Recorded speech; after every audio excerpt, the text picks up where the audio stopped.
Hello there, everybody. Sabara92, aka Nightmare, and welcome back to DS Irae interview with Kaziklu Bey. I almost said interview with Kazikler. I'm sorry. So last episode we got to meet this interesting dude named Ludwig, who now I know, because whenever we were working on like the thumbnail template for what we were going to use for this, I had Setsuna, who helped me out, like, try to figure out, like, okay, what are we going to dress up as? And he sent me a basic idea of what, apparently what this guy wears, and that's what we stuck with, so, hot damn. At least I'm stylish. But anyway, we got to meet this guy who actually managed to sneak up on Bey, of all people, which is quite surprising, but I'm not letting my guard down. I mean, wait, I'm with these, we're the bad guys, so, wait, should I be, wait. Should I be on guard because this dude might be a good guy, but a bad guy in association with my side, which is technically the bad guys, but we're in the good... I'm just... Let's not. ああ、だが残念ながら私以外は全滅だ。恥をさらすようでみっともないがね。事実なのだから仕方ない。I like your voice. We exited the cavern and started interrogating the man claiming to be Ludwig. No, interrogating wasn't the right word. I was the only one present who didn't trust the guy, so it's more like some light questioning. After all, we already knew that the church had come here, and he was wearing clothes fitting for someone belonging to them, not to mention that Germany and the Vatican were allies back then. Sure, we barely even belonged to our country by that point, but it was clear that the man was no enemy. Well, at least to Babylon and Beatrice, anyway. I, on the other hand, didn't think we could trust him just because of those points, but if I pushed it, I might have had to reveal the fact that he'd caught me off guard back in the cave, and the very idea of that was nauseating. And so, I simply watched the questioning with a grimace on my face. 疑うのなら、教会に身元の紹介を要請しても構わない。身分証も渡しておこう。ええ、受け取っておくし、そうさせてもらう。だけどこの場じゃどの道精査もできないことね。だからご足労だけど、私たちについてきてもらうわ。こちらも子供の使いじゃないからね。私たちの上にあなたのことを報告する義務があるの。了解。やむを得んな。この件について優勢なのはそちらの方だ。仲間を全滅させた身で大きな態度は取れない。You're oddly accepting of this. 私の上司にはそちらの上から話を通してもらうとしよう。ありがとう。物分かりが良くて助かるわ。Things were going pretty smoothly. Though I was with Babylon on the idea that we couldn't just let him go, the relaxed atmosphere of their exchange made me click my tongue in frustration. まあ、問題ないと分かればすぐに帰れるはずですし、そのように計らいますから心配しないでください。ともあれ、ひとまず落着ということでいいんですかね。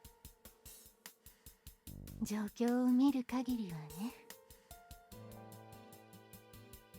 Babylon nodded in a mildly self-deriding manner. I didn't do anything about the thing nesting in the cavern, and these two were the same in that regard.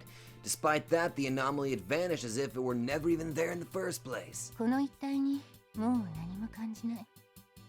神秘の痕跡は綺麗になしよ。これを喜んでいいのかはわからないけど。洞窟の闇が晴れた原因は何だったのか、さっぱり不明ですからね。Don't mind me, I'm just kind of standing here. I'm clearly not the reason the darkness disappeared, I swear. あなたは何か心当たりがありますか、ルートビ？あいにくと全くだな。私に言えることは、唐突に視界が開けたら、目の前にその男がいたというだけだ。なんとも謎が残りますね。強引にでも理屈をつけるなら、我々全員を取り込んだことで許容量を超えたとか？ Well, I guess that's a possibility. 所詮言っても古い魔術の残滓ですし、その程度の強度だったということなんでしょうか。 One more thing I want to kind of bring up here. Last episode, I got to see some of the weirdest shoujo shit I think I've ever seen, and that's just Reinhard holding Samuel like she's a princess. That just fucking blew my mind. I never would have thought I would see that. The room in the cavern had a coffin which had aged considerably. In it, there was a corpse that seemed centuries old, which crumbled to dust due to some mild exposure to open air. Needless to say, Beatrice's hypothesis was reasonable. でもやっぱり閉まりませんね。こんな報告したら少佐にどやされそうですよ。 He'd kind of yell at you at pretty much anything. そうね。そこは私としても困ったことだわ。釈然としないものは残るけど、愚痴っていてもしょうがないから、今はこれでよしとしましょう。ですね。クラウディアも大事ないようでよかったですよ。あ、はい。ご迷惑をおかけしてすみませんでした。You lost your hat. それで、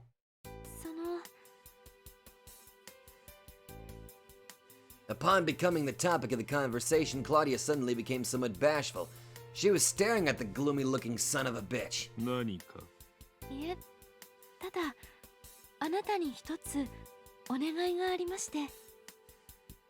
ルートビヒさん、ルイって呼んでもいいでしょうか。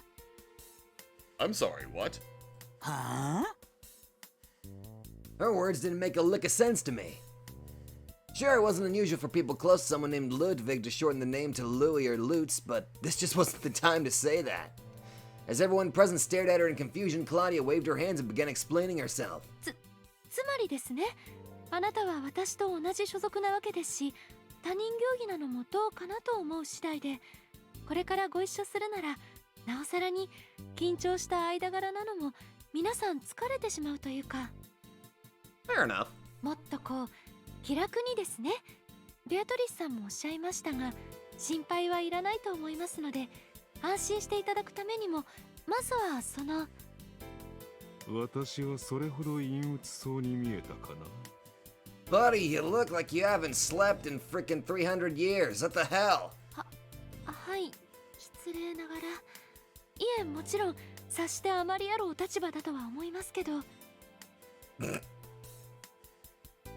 I'm obviously not the type to preach this shit, but it was pretty insensitive of her to say that to a guy who just lost all his comrades. She herself seemed to understand that, but she had no intention of taking her words back. 亡くなった方々の代わりにはなれませんが、我々の出会いを前向きに捉えてほしいとも思うので、私をあなたの新たな友人にしていただけたらと。すみません。やっぱりこれはずうずうしい願いでしょうか。いや。 After a strangely long pause, the man shook his head. お気遣い感謝する。君は清く優しい人だな、クラウディ She is. ア。確かに同志を失ったのは痛恨だが、それもお導きだったのだろう。ぜひ彼らに祈ってほしい。聖女に慰撫されたのなら、よもや二度と迷うようなこともあるまい。聖女ってそんな大げさ、恐れ多いです。 Seriously, at most Claudia was just your basic idiot. I literally had no words for the fact that he'd called her that. 何にせよだ。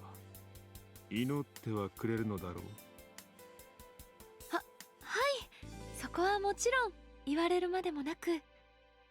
それでああ、好きに呼んでくれたまえ。ここで君と出会えた幸運を胸に刻み、私も祈ろう。Okay, this is starting to freak me out a little bit. では私もあなたと出会えた幸運に感謝を、ルイ。そしてこの価値に眠るあまたの魂が良きところへ行けるように。 The two of them cupped their hands together, radiating a dignified aura around them. Amen. な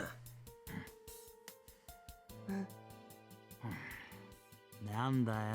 Why are you staring at me? いえ、誰かさんのクズっぷりが浮き彫りになるなぁとしみじみ。 Oi! Don't talk about Spine like that. だから言ったじゃないですか。余裕こいてるとこういうことになるんですよ。もともとあなたこれっぽっちも魅力なんかないんですし。ま、おかげで私は少し安心しましたけどね。いやー、よかったよかった。 Lisa, Beatrice is teasing me! ほざいてるボケ。わけわかんね Her nonsensical instigating pissed me off, so I turned around and started walking. We completed our mission, so I had no reason to stay in the shitty forest. 負け犬が惨めに去っていきますよ。ざまあ見ろってなもんです。まあまあ、それくらいにしておきなさい。気持ちは少しわかるけどね。 Everybody just casually just picking on him. でも気が済んだら最初の場所に戻ってくるのよ。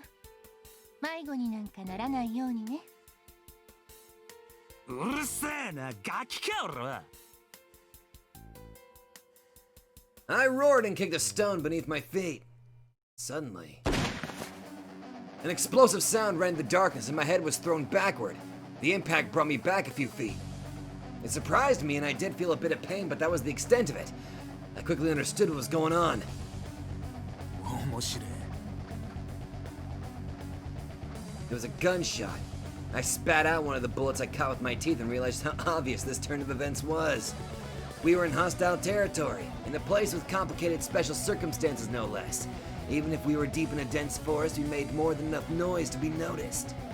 The army wouldn't ignore all this just because they were afraid of some zombies. If ordered, soldiers would even jump in a fire. And so, we were forced to face a bunch of normal people. It was a good way for me to unwind, and I prepared to go all out on them when... But... For some reason, I remembered something I shouldn't have. Specifically, the bullshit Beatrice told me. You know the stuff about the lack of a sense of danger? That I mistreat Claudia and all that? Completely killed my vibe. As a result, it took a few moments longer to make my first move. I was in a half-assed state that any soldier worth his salt could take advantage of. I didn't do anything about the bullet storm that followed. Of course, it wasn't like they did anything to me. I would have been completely unharmed even if they turned me into Swiss cheese. The problem was someone else. Claudia! Gah, I couldn't do anything about the stray bullets heading for her. She was the only one of us who could be harmed by them, and though I had to prevent that from happening, I failed. Yeah, this was a real failure on my part. 怪我はないか、クラウはい、おかげさまで。 The one to jump to her protection first was that Ludwig son of a bitch. He took that stupid woman in his hands and fled the bullets. Then, affectionately, as if handling a treasure, the fuckhead let her go right next to a tree. 君はここに隠れていた。心配はいらない。大丈 He kind of stole her from me, didn't he? 夫。いいね。おとなしくしているんだよ。目を閉じていればすぐに終わる。 Although we get to see him fight, I bet. Without waiting for a response, Ludwig ran out toward the attackers. Apparently, he planned on taking care of them on his own. His show bravado pissed me off something fierce. I spat to my side and prepared to join him, but then felt something on my shoulder. 待ちなさいベイ。ここは彼にやらせましょう。 I had no fucking clue why she said that and tried to go regardless, but she just added more strength to her grip. Then, as if chiding me, she continued. お手並み拝見よ。わかるでしょう。彼がどこまでやれるのか、それ次第で今後の対応も変わってくる。自分から買って出た以上、まさか私たちの援護を期待してるわけではないでしょう。死んだら死んだら構わない話よ。ハイドリヒ教のもとに連れて行くほどの男じゃない。 Well, she was being completely logical and I had no counter-argument. Hell, I was honestly interested in the extent of his abilities myself. Sure, I wanted to ignore and go wild, but I knew I couldn't allow that to take precedence. Having a contest of who was the cooler one here was nothing but unsightly. I I clenched my teeth and did as Babylon ordered. Beatrice seemed unsatisfied too, but she didn't show any resistance to our idea. 決まりね。じゃあそういうことで Yes! バチカンの裏舞台がどれほどのものか。 And so we began observing Ludwig von Rosenkranz and gauged just how much of a man he really was. The battle had already begun. First, he skillfully downed one of the soldiers by throwing a pebble he'd pick off the ground. A rather primitive method, but no small feat. He couldn't be done without precise arm control, shoulder strength, and guts. Normally that was a desperate measure that only succeeded by accident, but he did it on purpose and without a single misstep. The movements that followed were smooth and never seemed wasted. Not having a weapon on him, he used the trees as barriers and a dash to close the distance between him and the enemies. They were a squad of only about 10 or so men, but they didn't seem particularly skilled. As proof, Ludwig downed them one by one, making their morale crumble so badly you could almost hear it. Obviously, they were a sad, pathetic bunch. Even so, by normal standards, Ludwig wasn't remarkable, since not everyone could take on 10 armed people all by themselves. However, I didn't enjoy the sight one bit. Sure, I didn't expect the guy to just get shot and die, but something didn't sit right with me. やるわよ。ええ、高度に訓練された動きです。経歴の真偽はともかく、この道のエリートなのは間違いないかと。少なくとも慣れているのは確かなのね。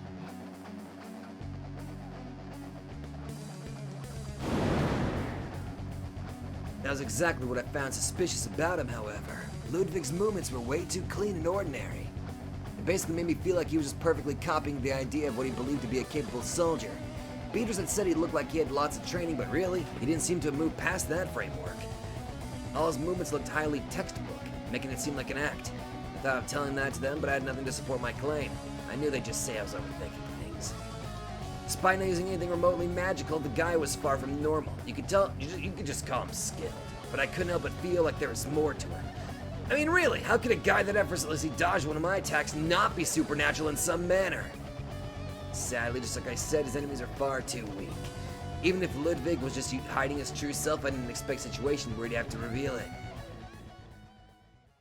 As my observations irritated me, the smooth battle continued until...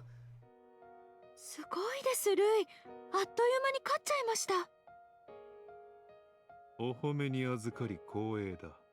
まあ、敵が弱すぎたおかげだがね。ともあれ君が無事でよかったよ、クラウディア。He'd taken care of all of them in less than 10 minutes. That earned him praise from all the women in our group. お見事。実に鮮やかだったわね。私たちの出る幕はなかったみたい。Very impressive. いや、リザさん、ちょっとさすがにそれは白々しいですよ。わかっているさ。私の手並みを確かめようとしたんだろう。そちらからすれば当然の選択だ。別に起こるようなことでもない。どうかな。結果は合格ということでいいのだろうか。Babylon smirked and nodded. Oh wait, sorry, god damn it, I got out of the Kaziklu Bey, fuck! ええ、伊達じゃないのは理解できたわ。頼もしい男性と知り合えて心強いわよ、ルートビヒ。だから、お礼とお詫びは後々するとして、今は早急に移動しましょう。ここにいつまでもとどまるわけにはいかない。Yeah, he did a pretty good job. ああ、そうですね。ぐずぐずしてたら次の敵がやってくるかもしれません。さっさと離れた方がいいですよ。了解した。では行こう。君も大丈夫だね、クラウディはい。改めて、さっきはありがとうございました。ルイは紳士なんですね。私、ちょっと感動しちゃったと言いますか。God damn it, they're stealing my girl! 待てよ。Uh-oh. Unable to bear their dumb banter any longer, I cut her words short. The reason why Claudia called him a gentleman was pretty damn obvious. At the same time, really fucking stupid. てめえ、なんでこの雑魚ども殺さねえ。Ludwig didn't kill a single one of the soldiers. They were all tied up and littered over the ground around us.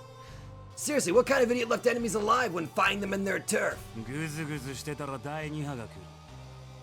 まあ確かにそうだな。だったらなおのことこいつらは始末しとかなきゃいけねえだろ。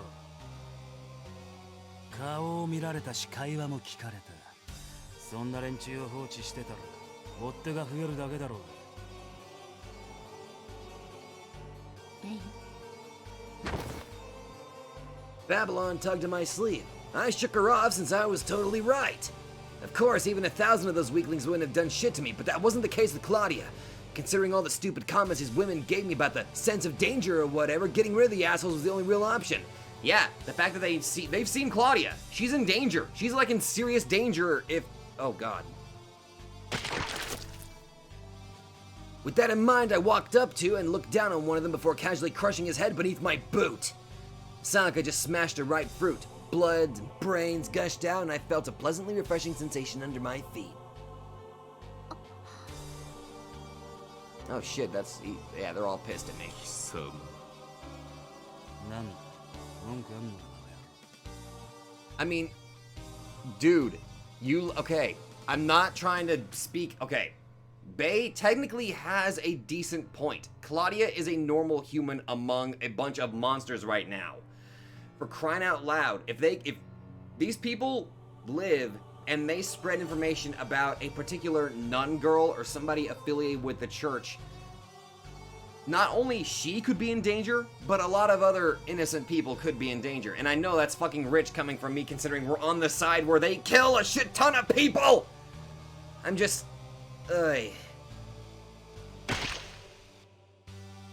One of the Vatican's executioners had no business putting on these stupid airs. I glared at him as I unhesitantly crushed another head. レイ、ちょっといい加減にしなさい。うるせえ黙ってろボンクラ。 I wasn't doing anything wrong. There wasn't a single fucking reason for them to get on my case. As I stepped on another head, I began to feel a certain kind of affinity toward the weaklings. They were panicking, crying, struggling to escape, and wailing that they didn't want to die, making it obvious with every single part of their bodies. There was honesty in that. It was proper, human-like behavior. A normal reaction to impending death, and it gave me peace exactly because I could understand it so easily. At the very least, they were definitely a whole lot more lovable than the idiot standing before me. だから死ね。 As I finished them off, one after another, I eventually began laughing out loud. I could hear some of the dumbasses spout some shit, but I wasn't listening at all. Also, I think you pretty much made Claudia hate you at this point. Then came the last one. He pissed himself and wailed like a hound, but that made him more charming than any whore, and I was sure he'd be even prettier with his skull crushed. I raised my leg, ready to make it happen. いい加減にしなさいと言ってるでしょ。 But before I could bring my foot down, Beatrice punched me from the side. てめえいきなり何しやがる。 I still think that what Bey is doing is fucked up, but I can see where he's coming from, kind of. Or maybe I'm just completely misconstruing the situation. I didn't collapse, but since I was on one leg, the hit made me stagger and miss the weakling's head. He was still alive, but the fear had made him foam at the mouth and faint. 私言いましたよね。たとえ偽善でも民間人の前じゃ格好くらいつけろって。 That is also true. あなたはクラウディアの前で何をやってるんですか。はあ I looked and saw Claudia, completely stiff and at a loss for words. It was almost like she'd lost her voice or something. 見下げ果てたやつだな。道理も何もあったものではない。狂犬め。頭が悪いのも大概にしておけ。ベイ、時と場合を考えなさい。それくらいの気遣いは示してやってもよかったんじゃないの？ I was about to snap and go wild, but Babylon's whisper made me understand the situation here. None of them planned on letting the weaklings live, but they wanted to do the good soldier act and keep Claudia from seeing something she didn't have to.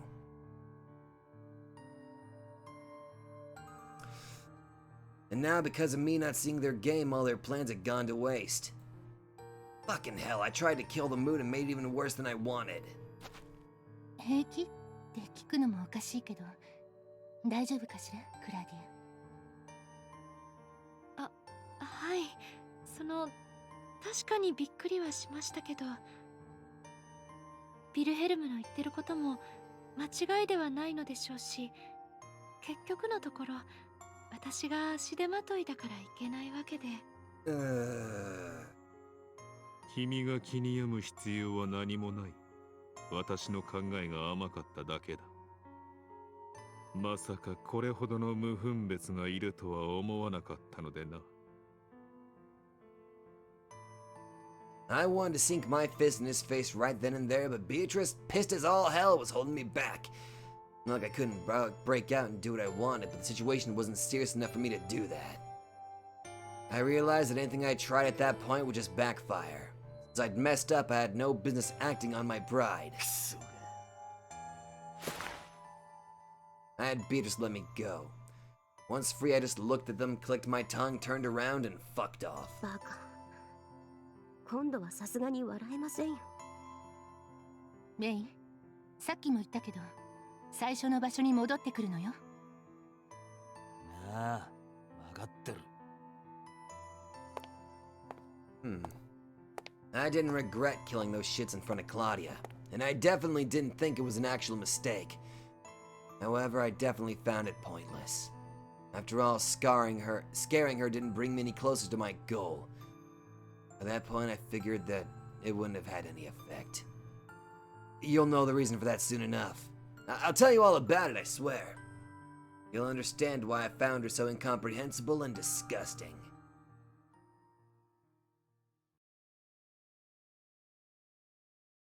So, クソが、誰もいねえじゃねえか。I'd walked around the forest until I returned to the side of the pond. This is the place where we first gathered at, yet I was the only one who came. I didn't think they left me, but at the same time I could totally imagine Beatrice pulling something like that. Not like I cared if she did, but still, the situation pissed me off. It actually revived the anger I had just suppressed. どいつもこいつも。This whole situation was absurd. I normally knew it made me irritated, but what I was feeling was still a bit too much for me. Why? Fuck if I know.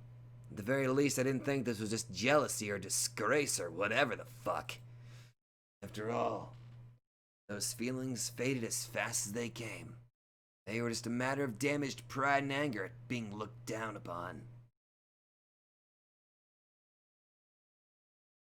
I had a concrete image of what I was, and didn't like being underestimated. Whenever that happened, I'd just go and prove them wrong. Hell, I'd even have fun imagining myself doing it. That's why my current rage was different. It didn't transform into any kind of pleasure for me. It didn't transform into any kind of pleasure as time passed. I don't know why I immediately just assumed that. I'm an idiot. Instead, it simply gnawed deeper and deeper into me. じゃーん、お待たせしました。クラウディアちゃんですよ。And suddenly you're all happy again. My irritation was much like the fear you directed something you couldn't understand. It was the most bothersome emotion in my eyes. あれ、なんでしょうかその反応。もしかして私滑っちゃいました？ No, I'm just surprised by the sudden turnaround. これでも一応恥ずかしいのを我慢しつつ頑張ってみたつもりなんですよ。I legitimately don't know how to comprehend you.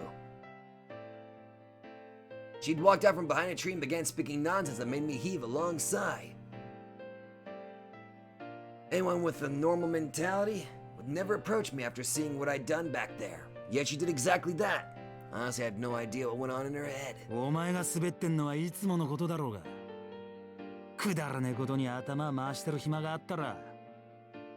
なんでしょう。Her puzzled expression always made me sigh again. This one, though, was of resignation. なんでもねえよ。他の奴らどうした？ああ、それはですね。リサさんが帰りの足を調達しに行きまして、皆さん今はそちらの方に。で、お前だけが残ったってか。よくベアトリスが認めたもんだな。まあ確かにいろいろ言われましたが、あなたと二人になりたかったので。I gave her a questioning look. Claudia smiled and softened her tone. あなたが寂しそうだったから。 Are you really not phased that I just crushed several people's heads in? 怒っていましたよね。そしてそれはもしかすると私のせいじゃないのかと。 I don't know how to comprehend you. は？なんでまたそう思う？それは実際心当たりがありすぎるところなので難しいんですが。 She began naming them while counting them on her fingers. 毎度役に立たないやつだと思っているとか。んなことは承知だ。 Oh, that was rude. むしろ面倒ごとばかり増やしやがるとか。 今更だな。 Dude! そもそも聖職者が気に入らないとか。 Affirming that would have been a waste of my breath. だからルイのことも気に入らない？ I felt my eyebrows twitch. She noticed and made a strange expression. It looked flustered, troubled, and frightened at the same time. And yet there was also a hint of elation. ほほなるほどなるほど、そうなのですか。 What? ベアトリスさんに言われた時はそんなバカなと思いましたが、これはなんとも参りましたね。 What the hell is she putting in your head? 何がだよ。ですから私と彼が仲良くしてるとこにょこにょ。 Oh god, I'm going to kill her. つまりですね、あなたはその私をそういう目で見ていると。まさか、いやいや、そんなありえないでしょう。何を言ってるんですか。ダメったらダメです。 Oh god, Beatrice, what the hell? ああ、なんて罪深い人なんですか、あなたは。 I did tons of things that could be considered sins, so yeah, I was pretty damn sinful and fully deserving of a scolding. But none of what I did had anything to do with whatever she was thinking. I probably already made that clear, but honestly, I'm not too sure now.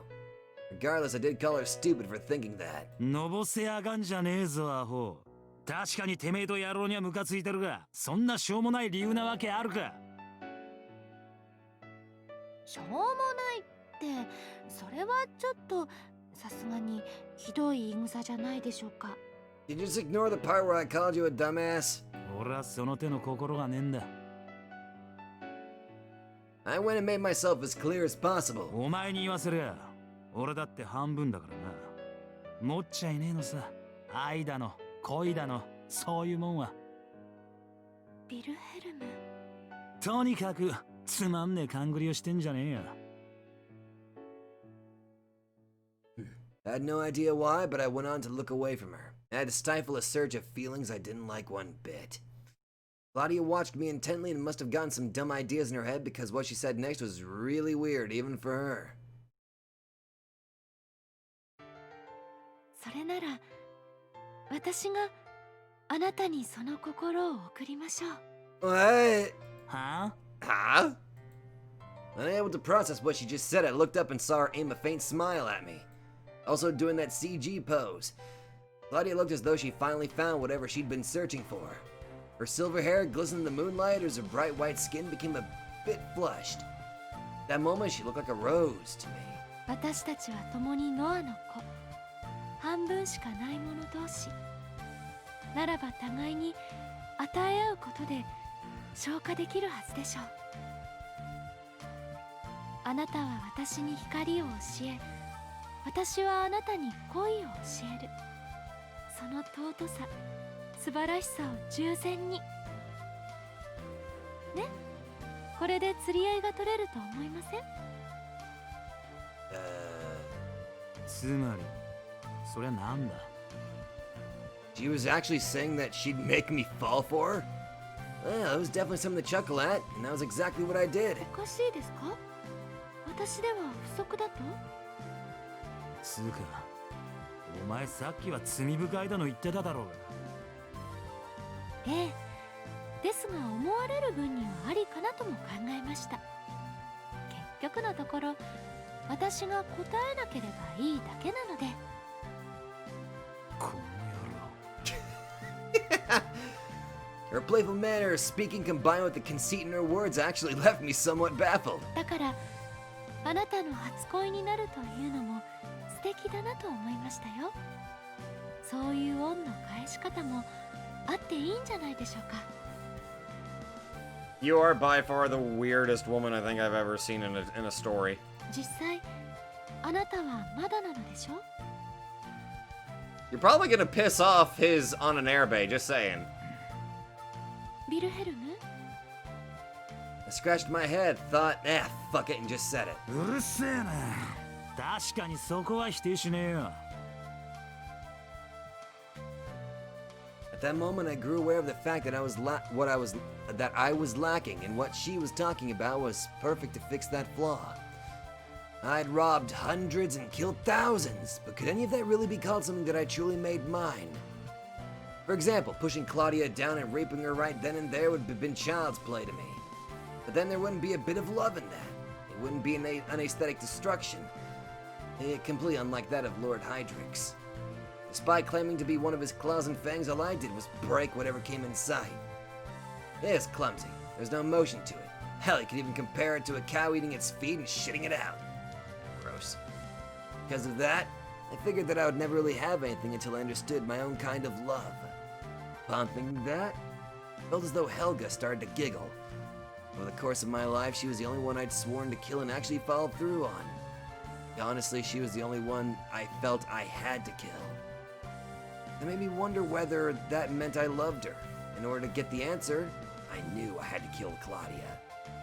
Since the night I'd killed my mother, she was the only person who had a soul and death that seemed valuable to me.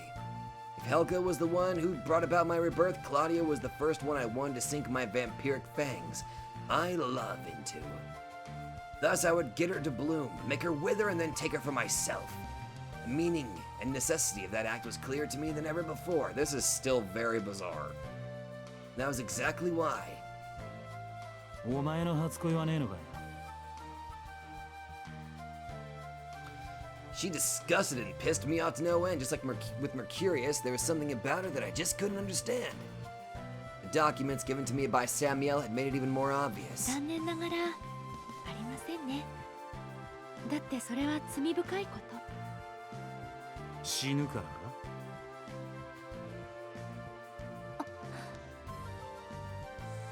She was at a loss for words and her shoulders shook. A brief yet obvious display of surprise and panic. However, there wasn't a single hint of fear in any of her mannerisms. 人はいつか死ぬものですよ。 A bright smile adorned her face as she said that. Not a single tear rolled down her cheek. だがお前は他の奴よりだいぶ早いはずだろう。 I looked straight into her eyes. Claudia Jerusalem had less than a month of life left in her. The documents were her clinical records, complete with the final conclusion. 困った。 Oh! これはどうしましょう。人が悪いですね。気づいてたんですか？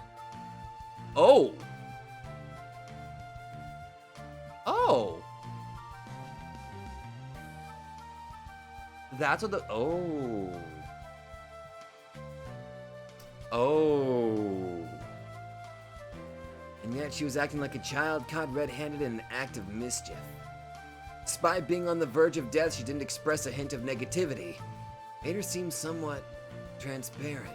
ご指摘の通り、私は長くありません。だけど、ねえ、ビルヘルム、あなたが集めているという魂は本当に消費されるだけなんでしょうか？使えば消えてなくなるだけ。そんなことはないはずだと私は思っているんですよ。何が言いたい？つまり Claudia paused and looked up at the moon. She acted like she was looking at something precious, as if that was the land she was seeking. 誰かに愛された魂はその幸福を知るべにして彼らが思う良きところへ導かれるはずだろうと。 And if that was true, the loved souls wouldn't vanish even if they were used as magic fuel. でもあなたに恋をしてしまったら私は旅立てなくなってしまうのかもしれません。未練が残り欲が残る。そして人じゃない何かに変わってしまいそうな気がして。Oh.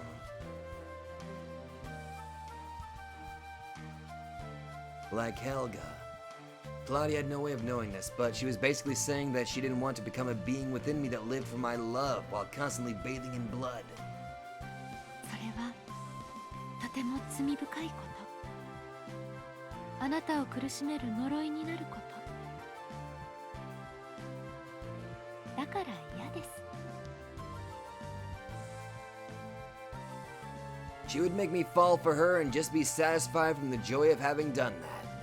She believed that saving me would bring salvation to herself. そういうわけで変な対抗心は燃やさないでくださいね。私はあなたに欠けたものを与えることができればそれでいいんです。Huh.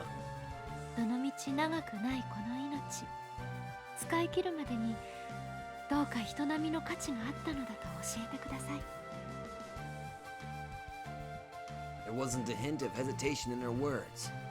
However, I could neither understand nor tolerate someone who spoke as if death was a given. She wasn't struggling to overcome it, and it didn't even seem to want to. It really bothered me. After all, that's what I was, and still I am doing. My intention was to become a creature unknown to death.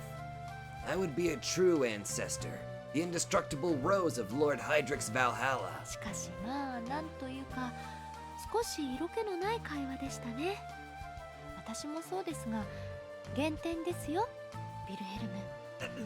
Hey! ここは例えば女性の些細な変化に気づいてみたり。うるせえよ。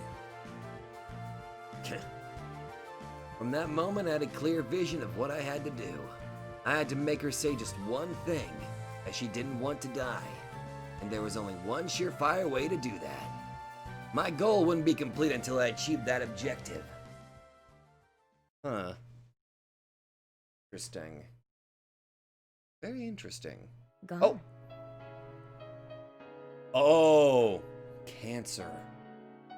Dina wanted to know more about Claudia's state at the time. Wilhelm, still seated across from her, nodded with a wry grin on his face. Okay, back to standard narrator. ああ、考えてみりゃ当たり前のことだった。日の光が毒になるような身のくせに、あいつは日中歩き回っていたからな。しかもきっとガキの頃から。Skin cancer, maybe? No. 医学には詳しくねえけどよ。あの時点で生きてるのがむしろ不思議だって話もうなずけたぜ。転移っつうのが元は皮膚だが、そこから筋肉、骨、内臓に広がりすぎてるからどうにもできねえ。Oh, metastasis. Oh, it did start off as skin cancer, but it worked its way throughout her entire body. いわゆるサジを投げられた状態だ。曲がりなりにも歩いて話して飯食えてたのが奇跡みたいなもんだったんだろう。She's incredibly durable. 外見上わかるような点はなかったの？ Aside from the constant wrappings that she put around her body? ねえな。さすがに鼻でも落ちてら別だったろうが、そういうわかりやすい記号は見当たらなかった。いや、隠していたのかもな。基本露出の少ねえ格好だったし、顔以外の見えてるところは包帯巻いてた。その取り替えには何度か付き合わされることもあったが、ヤバい部分は見せないようにしてたんだろう。あいつは女で甘さんだからな。多少コソコソしててもおかしいなんて思わねBut there was clearly more. え。まあ、それでも俺が鈍感だったのは確かだがよ。Yeah, I'd say you were definitely dense. Definitely. Spread out on the sofa, he laughed at his past self. But even if he had been more perceptive back then and noticed it earlier, not much would have changed. After all, Wilhelm didn't care if there was something he could do to help her. He wouldn't have done it regardless. Dina already knew him well enough to understand that. With in mind, she continued the interview. がんね。だけど、あなたたちにはそれを取り除ける技術があったんじゃないかしら。魔術の力をもってすれば、不治の病といえども関係ない。そうじゃないの？確かにな。けど例えばそこのレコーダーだが、あんた一人で一から作れるか？技術を使うことと授けることは違うぜ。黒煙卓の神秘を握ってるのはあくまでもメルクリウスで、あいつの手がなけりゃ魔術の薫陶もクソもねえ。かといって俺らの中に他人を癒してやれるような力を持ってるやつはいなかった。ヒーリングとかあるだろ。あんなの無理な相談だぜ。Indeed. All you guys are good at are inflicting pain. So it would make sense that none of you are capable of doing the opposite. そういう渇望の持ち主でもない限り。Oh, there's also that. だな。向いてねえんだよ、どいつもこいつも。The obsidian table was a group of wartime soldiers and madmen who sought power. It was only natural for their souls to lean strongly toward destruction. でも、ルサルカ・シュベーゲリンは独自の魔術を収めているはずだったわよね。だったら、彼女にクラウディアを救うことはできなかったのかしら。To be fair, this is early Rusalka. I doubt she would. 末期がんを克服するほどの神秘は魔女の手に余ったということ？あんたそれ本人の前で言ってやれよ。きっとキーキーわめきやがるだろうから見てみて。あいつはそういう小物っぽいところがあってな。仮にやれたとしてもただじゃ動かねえんだよ。Fair. Fair. 見返りにクラウディアの所有権を要求したり？ Probably. ああ、きっとおもちゃにしやがるだろう。だからあなたにその気はなく、カール・クラフトに頭を下げるつもりもない。そしてもともと俺はクラウディアを助けてやろうなんて思っちゃいねえ。That was the gist of it. The vampire wanted to make her crave life and kill her the moment she screamed she didn't want to die. 迫るタイムリミットは諸刃の剣ね。クラウディアの心を揺さぶる効果の代わりに、あなたもチャンスが少なく失敗できない。ギャンブル的と言ったら不謹慎になるけれど、賞賛はあったのかしら。賞賛？ふん、賞賛ね。あなたが盛しく手を尽くすタイプじゃないことくらい分かってるけど。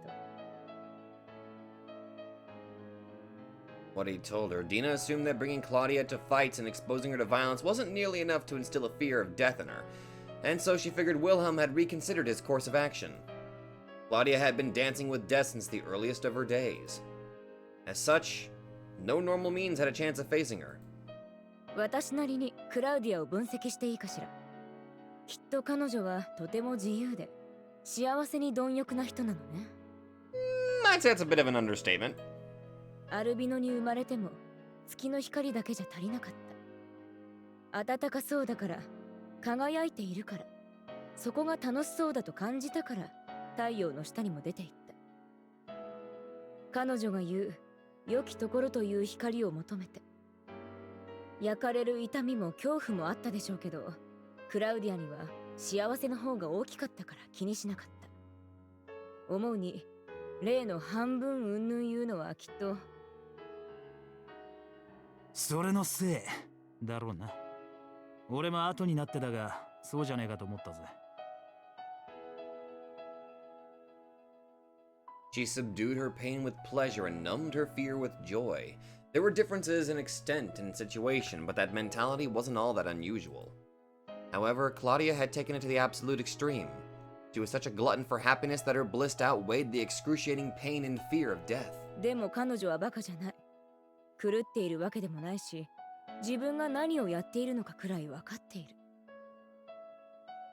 だからこう思ったんでしょうね。こんなことをしているのに、あまり怖くない私はどこかがおかしいのかな。やっぱりノアの子だから半分でいろいろ足りてないのかもしれないと。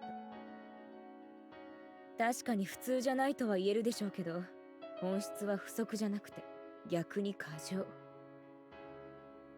彼女はそこを見誤った。That was exactly why Wilhelm had realized that Claudia's soul had a powerful shine to it. It was mostly his intuition at the time, but he didn't miss the mark. She'd had an excessive craving for the light, but assumed that she wasn't a full person. Thus, if the condition were right, she would ascend even higher. 興味深いわ。できれば会ってみたかったくらい。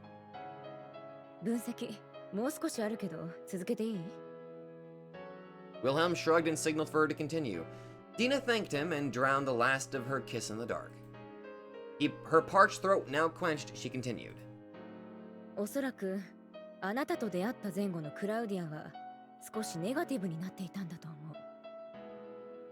戦争や、失礼、あなたのような危険人物に関わってもよしとしたのは、人並みの恐怖を感じたかったからなんでしょう。寿命が尽きかけているのを自覚して焦りがあったのかもしれないわね。もう時間がないから、たとえそれが絶望でも半分じゃないものが欲しい。生涯に人並みの何かを得られるなら死の瞬間でも構いません。だったかしら。この時期における彼女ならあなたにとっても都合が良かった。けど彼女の真実はそこにない。クラウディア・イエルザレムという女の子は光を求めていたんだから。She wanted to give rather than take, rise rather than fall, and laugh rather than cry. 同じノアの子、半分しかないあなたに恋を教える。素敵な選択ね。がぜんその方がらしいと思う。強く、激しく、恐ろしいビルヘルム・エーレンブルグ。出会った当初のあなたは、クラウディアにとって一種の理想だったのかもしれない。Well, when you put it that way, it kind of implies that Wilhelm is like all of the negative that Claudia lacks, while Claudia is all the positive that Wilhelm lacks. この人は自分にないものを持っているから、その糧になることで答えを得られそうな気がしていた。Kind of? でも、それは本当に自分から彼にしてあげられることはないのだろうか。それをせずに私は良きところへ行けるのだろうか。と思っていた時に典型が降りる。She found her light when Wilhelm revealed that he too was a half a person. Dina formed a smile. 失言だったと後悔した？いや、ミスったのは事実だろうが、嘘を言ったわけじゃねえからな。あれはあれでなるべくしてなった展開だと思ってる。Claudia would become Wilhelm's first love, and by making up for what he lacked, she too would be fulfilled. The satisfaction would make the child of Noah ascend and allow her to enter her final rest peacefully. あの時あいつが夢見た筋書きは、ムカつくことによくできてたよ。頑張りゃどうにかなるもんでもねえし、そもそもあまり頑張りたくない気にさせられる。ハイドリ秘境の僧侶として破壊の愛は体現したい。それは必要なことだと分かっちゃいたが、どうにもこう俗すぎる上に生々しくてな。恋は努力してするものじゃないからね。そういうことだ。何にしろ俺流のアレンジ、解釈は必要だと思ったよ。それに言ったと思うが、気に食わなかったからな。喜びの形は人それぞれなんて言葉で流すほど俺は達観しちゃいねえんだよ。これが例えばマキナのように死こそを求めてるんならごちゃごちゃ言わねえ。アホな野郎だと思いはするが、要はベクトルが違うだけだ。陰ながら祈るくらいはしてやるよ。けどあいつはクラウディアは死にたがってるわけじゃねえんだ。他に気が向いてるから二の次以下だが、できれば死にたくないと思ってる。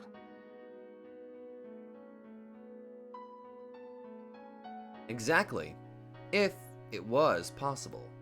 Wilhelm just couldn't tolerate that lack of commitment. 優先順位だ。生きるも死ぬも全ての意志はそこに向かわないと生きもんじゃねえ。夢が叶えば死んでもいいなんて抜かす奴は5万といるが、実際に死ねる奴がいるわけねえし、いちゃいけねえんだよ。俺はそう考えてる。だからクラウディアを正々と死なせはしないと誓ったのさ。He'd intended to kill her after making her beg and cry for life. そんなあいつに咲かせられたら、まあ俺は愛するかもしれないと。さっきの称賛云々だが、客観的には分が悪いと自覚してたよ。だがやれると確信もしてた。どうやって？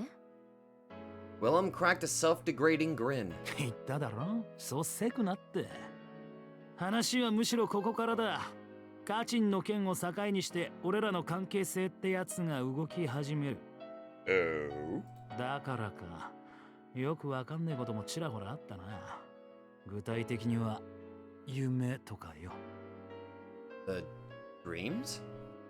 夢？それはどういう？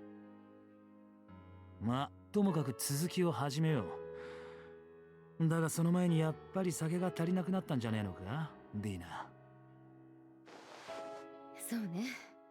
よければもう一杯。今度は私に作らせて。そりゃまたどう思う？じゃあ頼もうか。But I have this feeling that Wilhelm's gonna kill Dina at the end. I just have like this sick feeling, you know? As Dina stood up and headed for the counter, Wilhelm whistled a cheery tune.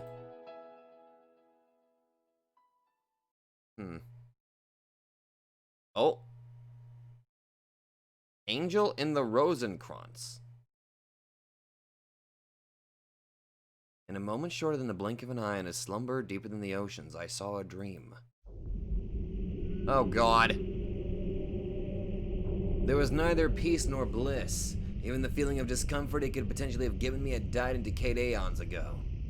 After all, I already knew everything. I repeated this moment for what might have been an eternity. I knew it would continue forevermore. I was already tired of it, and the present moment, devoid of anything fresh, tired me even further. To me, all of creation was akin to the flow of Mercury. Oh, it recurred in a single place, bearing the same form, without an end or a purpose in sight. Hoping to find a shift in focus, I'd attempted all that I could come to mind, yet I never managed to change anything. Ever unchanging and ever present, the foreknowledge continued to ridicule my struggle. An unknown phenomena, a new development. All of existence seemed to be devoid of anything I did to experience. Ravaged by a profound sense of resignation, despair, and madness, my ever-repeating, coagulated universe was closed away from all else. I yearned for someone to destroy it, but no one below me was capable of stopping the emanation of my foreknowledge. This law, weaved from Mercury, was viper-like and undying, throned in all of vertices. It was utterly unmatched, leaving it without an enemy to name. Thus, I wished to discover a match for myself, an equal worthy of lording over creation as I did. I wanted them to end me, to bring me salvation in the form of the unknown. Earnest and eager, I madly hoped for someone like that to step forward. I could not let myself die until that wish of mine became reality. Passing cycle after cycle, I wandered my world while dreaming of my desired conclusion. That was my lowly day-to-day life. I had yet to find a single sign of salvation, yet I was still unable to end my struggle. Trying and testing all I could perceive, I continued accumulating nothing but foreknowledge. One day I was visited by a guest. He arrived like a shade and presented me with a question. なるほど、それが御身の要件か。私に答えを求めている。そうだ。しかし期待はしていない。どうせお前は答えられる。これは単に私の日常なのだ、魔術師。寝ざる、食事をし、排泄し、眠り、また繰り返す。自然の現象に過ぎない。ほう、生理ではなく。しかり、自然だ。さっきの例えは単なる慣用句としての意味しか持たない。実のところ、私は食事も排泄も睡眠さえも必要としないのだ。Wait, is this Ludwig? Also, this music.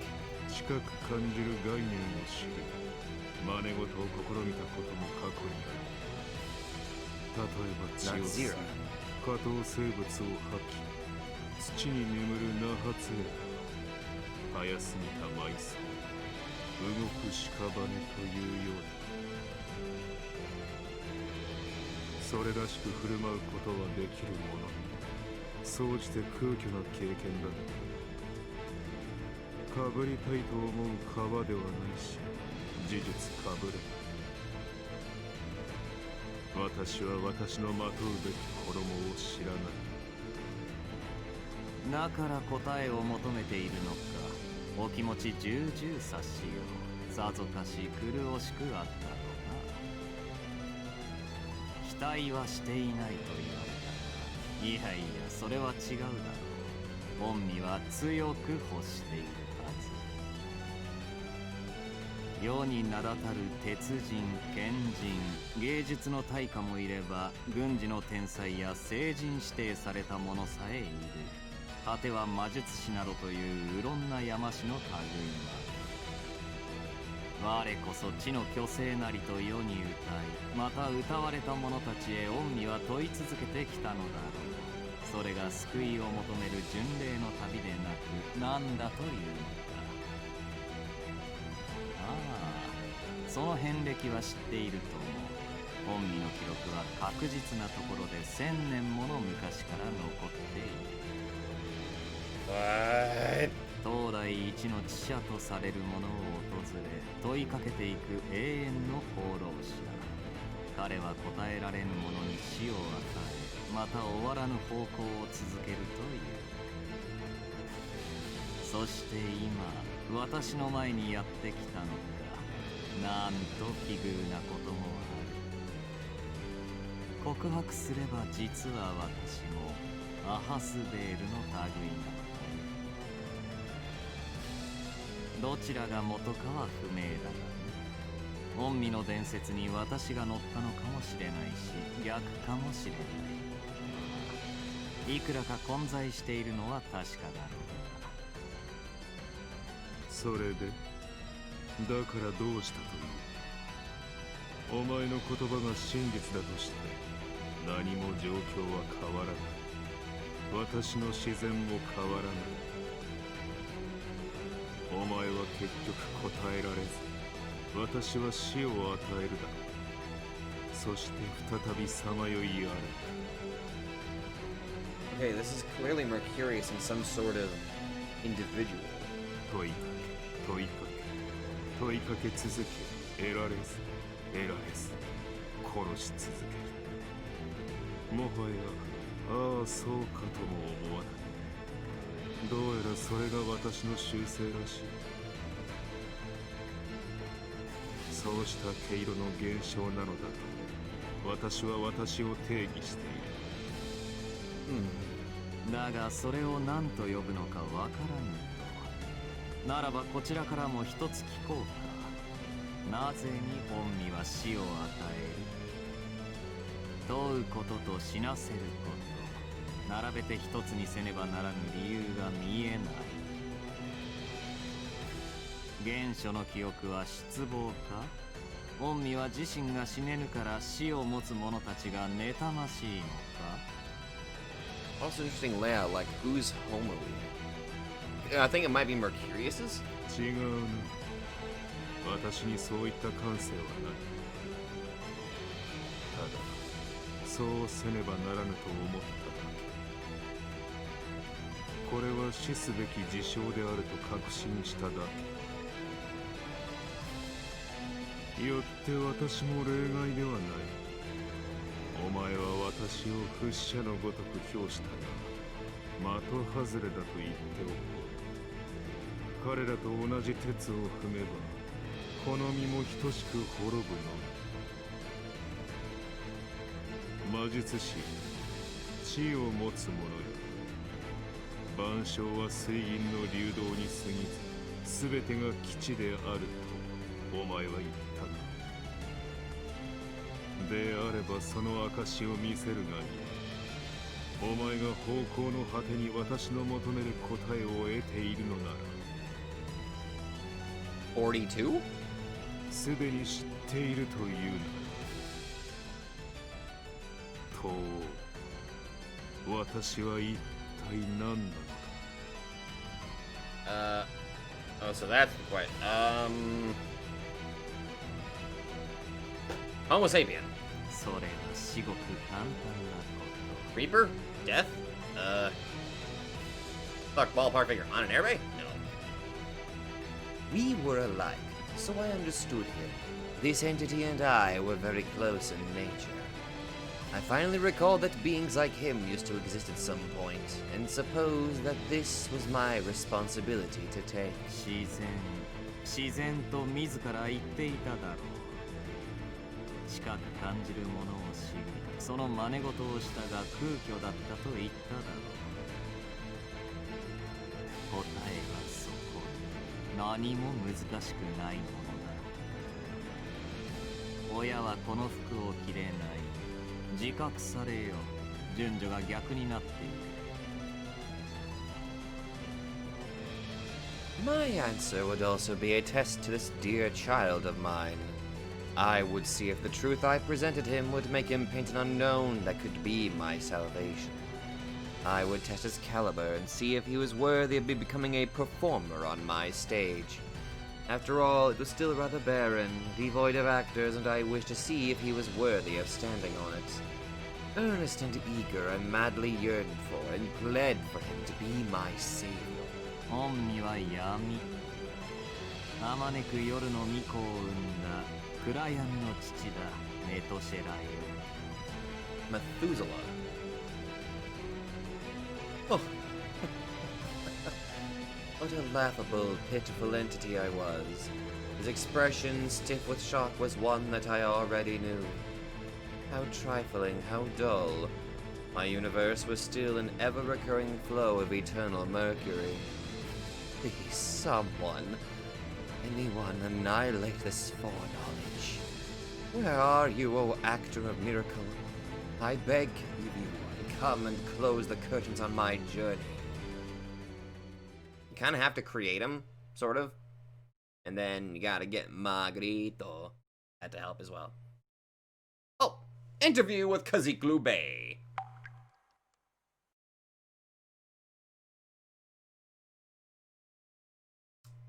You know what? Let's go a little further. Let's see what kind of dream he's having. I was in a daydream, a lucid one at that. That color, sound, smell, the whole arrangement. Came out of nowhere and showed me stuff that I didn't care to see. Following the events at Kachin, I'd started experiencing them pretty damn frequently.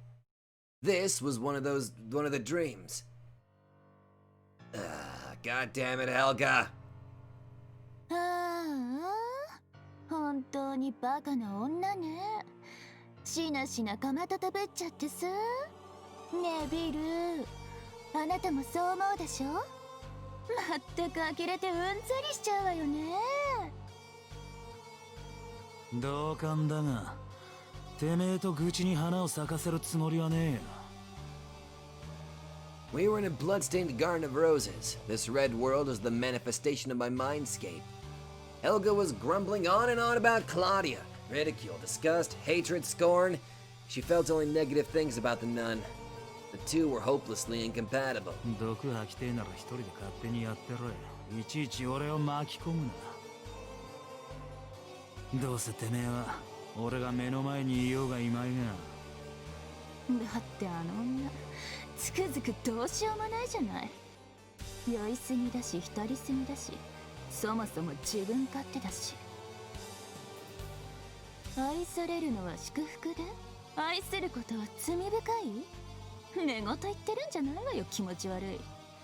そういうのはね、一般に卑怯者って言われるのよ。だってそうでしょ？要するにあいつは自分一人だけ、綺麗な顔して生きたいだけ。汚れるつもりも苦しむつもりも醜いところを見せる気もない。覚悟がない。ないのよ、ない。血を流す気がないくせに欲しいものは取ろうとする。傷を刻みつけるだけ刻みつけてさっさと逃げるつもりでいる。Yeah, it sounds like you're just a little jealous. 呪いがどうこう言うのなら、それこそ呪いという話でしょうよ。そんなあいつが私のビルを許せない、殺したい。でもあんなやつは欲しくない。邪魔ね。邪魔なのよ。バラになんかしてやるものか。消えろ消えろ。私たちの前から消えてしまだからてめえは How the fuck did I end up dealing with two dumb bitches who couldn't hold a proper conversation? Helga's hate of Claudia was bordering on deep-seated grudge level. I did agree with her on some points, but listening to her talk about it wasn't my idea of a good time. Hell, I even found her a bit dangerous. After all, the fact that she strongly intended to reject taking in Claudia was a huge problem for me. う。ねえビル、あなたも同じ気持ちよね。 Now, to be fair, I kinda wanna eat her. Give my power, you know, just build up all that good shit, y'all think. Had no choice. Wasn't like me, and I definitely didn't want to do it, but I had to soothe the hysterical bitch before me. お前あいつをバラにしてやらねえと言ってたな。つまりここに咲いてるもんが俺の奪ってきた魂なのか。 That's a lot of roses. ああ、その通りよ。そして私はみんなのお世話をするのが仕事なの。 Damn. お水をあげたり話しかけたり、きれいに見栄えを整えたり、とっても大変なんだから。あなたに喜んでもらいたくて、私はいつも。まあそりゃどうも感謝してやるから話の続きだ。 I was able to divert her attention, so I just had to keep control of the conversation before she started babbling again. Not to mention the fact that there actually was something I wanted to ask. こいつらはどこに行く。つまりその俺に使われた後のことだ。 Oh shit, good question. Where do they go? 消費してるのは間違いねえし、魂の増減も知覚してる。だが目で見たわけじゃねえから具体性がないんだよ。 Wait. 俺が使ったバラは枯れるのか、お前はそれを捨ててるのか。だとしたら一体どこに。 Yeah, I care more about the roses. So, what's up? Claudia talked about where souls go, and it made me curious too. Of course, I wasn't being sentimental, and it wasn't like I was planning to do anything with that knowledge, but I wondered about it because it had never really crossed my mind before. There was nothing more to it. Yet. 知らない。特に興味もないし、どうでもいいことなんじゃないの？あなたが私を求めるとき、ここでこの子たちを食べてるけど、お腹の中がどこに通じてるかなんてわからないわよ。 Oh. それがそんなに気になるなら、もう一度咲いてみる？ほら、昔やったみたいにばっくりと。 As she stuck out her chest toward me, I heaved a long sigh. いい。めんどくせえよ。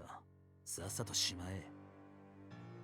だがなるほどな。腹ん中までは知らねえか。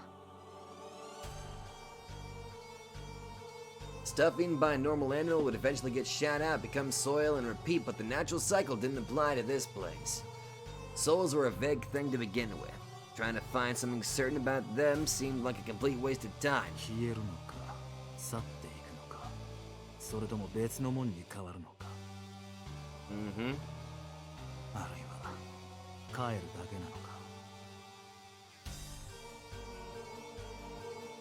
The fact that the nature of souls is uncertain made all those ideas as plausible as each other, and if there was nothing to say about all this. これは罪深いっていうやつだな。 You think? I wasn't buying what the church was selling, nor did I like talking about it, but if their god actually existed, and he was the one who decided where souls went, we were basically intercepting the flow. I had no idea what happened to them after we consumed them, but as long as we kept them inside ourselves, they couldn't go anywhere else. Then, if you looked at it from a different perspective, it seemed like a way to become a god. After all, we created small-scale worlds that deviate from the established laws. They were the places we sought, and the afterlives we believed in. Are better places. Sanctuaries. With that in mind, it seemed plausible that if perfected, it would crush the law of the old god. I found the idea hilarious.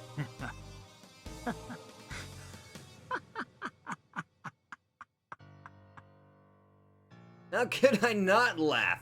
I mean, it felt both stupid as hell and actually plausible. With Mercurius being the one who set it up and Lord Hydric being the one who was putting it into practice, it just didn't seem all that weird. 活動形成創造か。なるほど、確かに並べてみればそれくせ。だったら俺らは一人一人が小さな神か。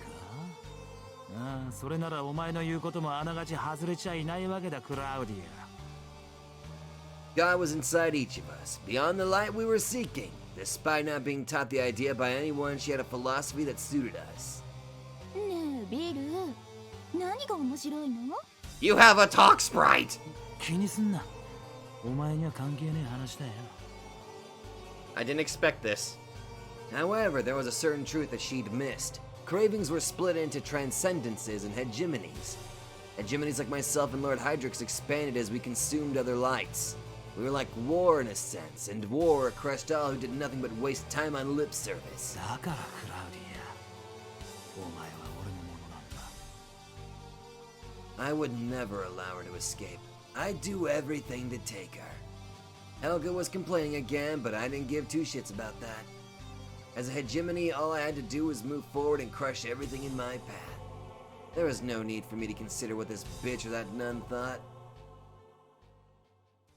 Dude, I didn't expect a friggin' Helga sprite. Or a talking sprite.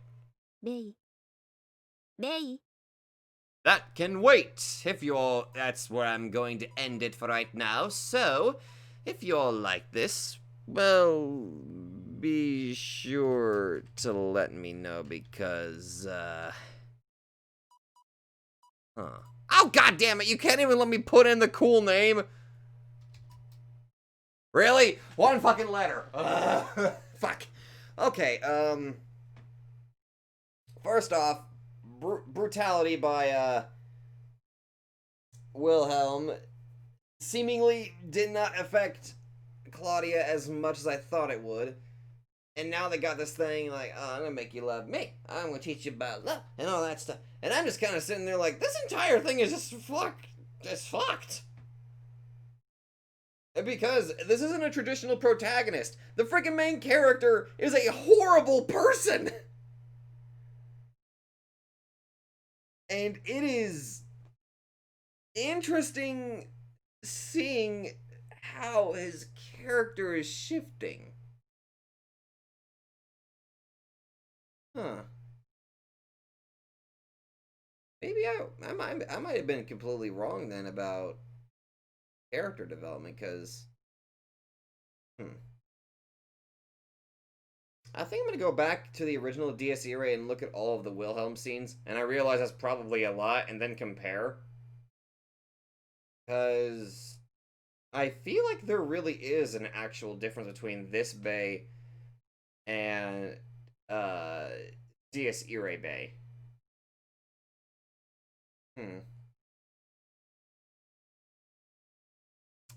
Curious.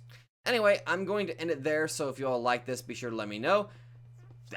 I'm not even going to talk about Helga. She scares me. And Ludwig was interesting, but obviously I do not trust him as far as I could throw him.